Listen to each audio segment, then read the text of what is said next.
Inkonzo yesabatha yasemini siyiphathela umfundisi Duka waseGibisila. Nkosi Mbusisa.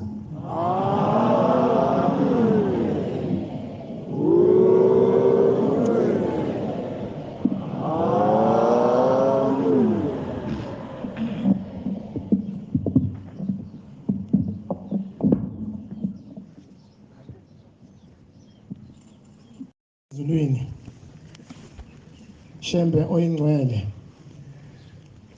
Nyazi lwezulu Baba usungithumile ukuba ngimela phambi kwakho naphambi kwamakhosi naphambi kwabangcwele bonke basezulwini ababuthele lapha namhlanje.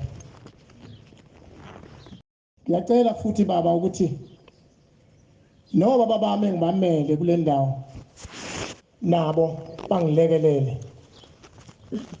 Nogogo bami engaziyo ukuthi nabo ibona ebakhona eduze kwami kakhulukazi abasekhaya komama nabasekhaya kogogo kwaNkosi nabo babe kanye nami ngalomzuzu. Amen.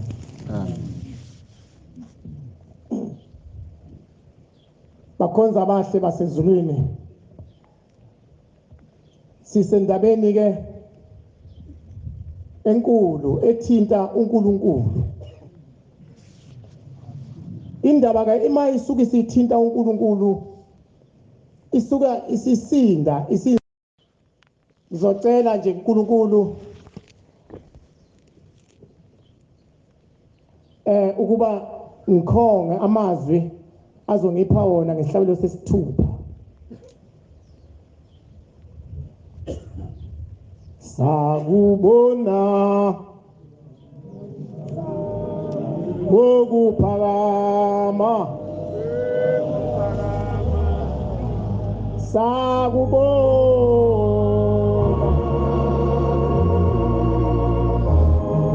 Judia sakubona